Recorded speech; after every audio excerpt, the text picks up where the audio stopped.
Assalamualaikum warahmatullahi wabarakatuh. Sebelumnya, perkenalkan nama saya Natifatur Rahmah dengan NIM 20102010110110. Di sini saya akan menjelaskan sedikit materi mengenai dakwah dan fenomena radikalisme agama. Yang pertama yaitu definisi radikalisme agama. Radikalisme adalah suatu perubahan sosial dengan jalan kekerasan, meyakinkan dengan satu tujuan yang dianggap benar tetapi menggunakan cara yang salah. Radikalisme dalam arti bahasa berarti paham atau aliran yang menginginkan perubahan atau perubahan sosial politik dengan cara kekerasan yang drastis. Namun, dalam artian lain, esensi radikalisme adalah konsep sikap jiwa yang mengusung perubahan. Sementara itu, radikalisme menurut penelitian lain adalah inti dari perubahan itu yang cenderung menggunakan kekerasan.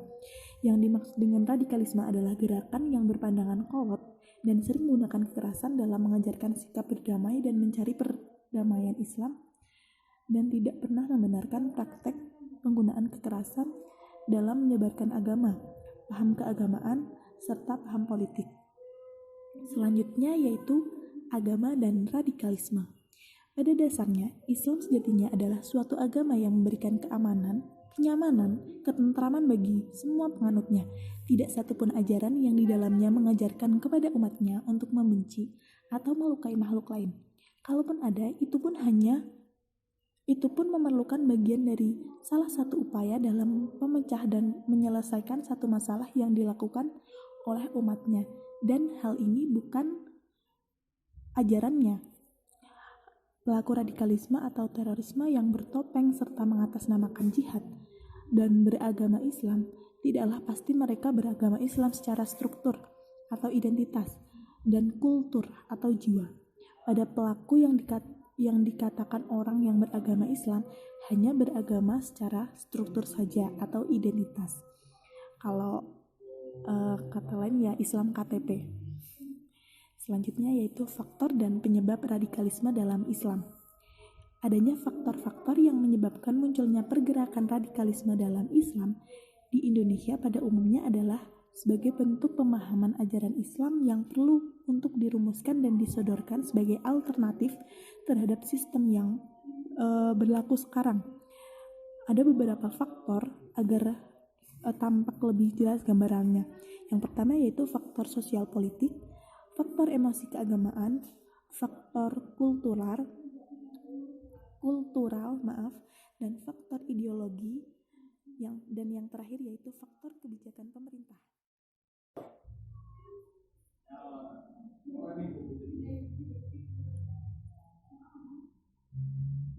Selanjutnya saya akan menjelaskan dari poin-poin mengenai faktor radikalisme. Yang pertama yaitu faktor sosial politik, yaitu suatu bagian pergerakan yang mengarah pada suatu pengaruh atau kekuasaan yang dapat mengakibatkan munculnya suatu gerakan radikal baru.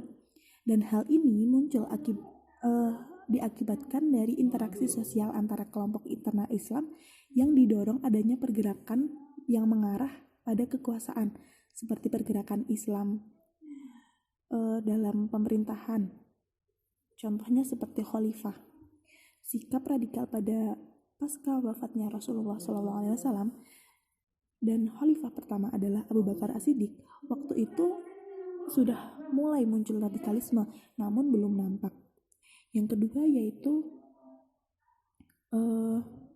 faktor emosi keagamaan. Maksudnya di sini adalah penyebab munculnya pergerakan radikalisme ini adanya munculnya gerakan radikalisme ini adanya faktor sentimen pemeluk internal Islam. Sentimen ini terjadi karena adanya penindasan suatu kelompok pemeluk agama yang kekurangan atau kekuasaannya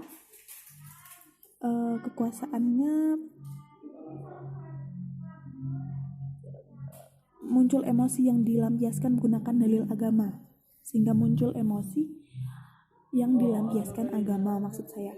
Yang ketiga yaitu faktor kultural.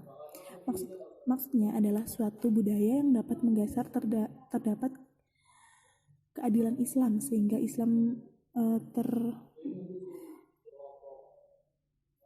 Islam terimajinasikan dan tidak ada kesempatan untuk mendapatkan ruang mengamalkan syariat Islam. Karena suatu budaya non-Islam yang dapat mengejar budaya Islam ini dipengaruhi oleh interaksi sosial seperti interaksi antara budaya sekuler dan budaya Islam, sehingga budaya Islam tidak ada ruang. Dominasi budaya sekuler ini menjadi tekanan pada umat Islam sehingga muncul pergerakan radikal. Selanjutnya yaitu faktor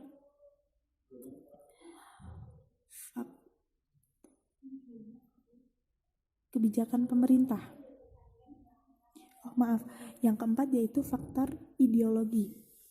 Maksudnya ideologi yang berpaham Islam. Maksudnya faktor ideologi ini adalah berpaham bangsa barat dan menggunakan nilai sekuler. Perlu diganti dengan ideologi yang berpaham Islam. Proses pergantian ideologi barat ini melalui interaksi sosial yang bercolok pergerakan radikal. Selanjutnya yaitu faktor kebijakan pemerintah.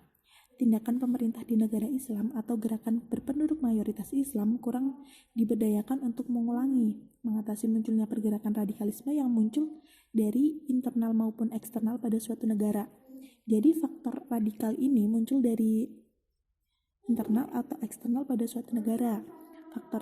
Faktor radikal ini muncul adanya kecenderungan masuknya ideologi atau ekonomi dari suatu negara pada negara Islam atau untuk negara yang berpenduduk mayoritas Islam yang pemegang kuasaannya adalah orang-orang elit.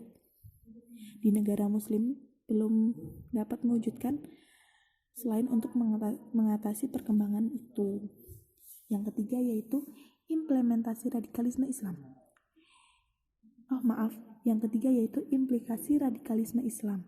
Implikasi yang dimaksud di sini adalah suatu sugesti yang dapat mempengaruhi seseorang atau kelompok untuk melakukan interaksi timbal balik terhadap pergerakan radikalisme. Radikalisme akan mengakibatkan tindakan kekerasan seperti pertanyaan Muhammad Tajbir Ilah bahwa suatu yang tertekan dan terguncang batin yang begitu mendalam membuat seorang menganut prinsip radikalisme atau terus kerapnya mencari titik temu sebuah kebenaran yang mereka anut atas nama agama. Seorang sering menyampaikan dimensi keluhuran manusia yang menjadi fitnah manusia itu sendiri, sehingga tindakan kekerasan menjadi suatu pilihan yang paling ideal.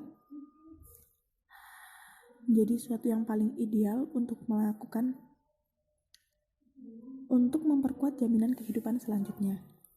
Dalam implikasi radikalisme ini ada dua poin. Ada dua poin penting yang perlu digarisbawahi, yaitu radikalisme dapat berimplementasi menjadi suatu sugesti yang dapat membentuk suatu pergerakan kekerasan kelompok yang lain. Yang kedua yaitu radikalisme dapat berimplementasi pada sugesti pergerakan radikalisme baru dalam bentuk suksesi atau pemerintah atau khalifah. Jadi dari keseluruhan dari materi yang saya sampaikan ini, bahwa radikalisme dalam Islam adalah suatu pergerakan yang mengandung 6 unsur, yaitu perilaku sasaran, tujuan arah, materi pergerakan, tempat tertentu, dan kesempatan. Dan indikasi radikalisme ini meliputi respon terhadap kondisi yang sedang berlangganan dalam bentuk evaluasi penolakan terhadap keberlangsungan tatanan, dan memiliki keyakinan yang kuat pada suatu ideologi. Nah, bentuk penyebab radikalisme Islam dalam interaksi sosial meliputi faktor sosial politik, sosial keagamaan, ideologi, dan kebijakan pemerintah. Nah, yang terakhir yaitu implikasi radikalisme muncul suatu sugesti yang dapat membentuk suatu pergerakan dengan kekerasan dan suksesi pergerakan baru dalam bentuk kekuasaan. Sekiranya hanya itu yang dapat saya sampaikan, semoga bermanfaat. Saya akhiri, wallahul muwaffiq ila aqwamit thoriq. Wassalamualaikum warahmatullahi wabarakatuh.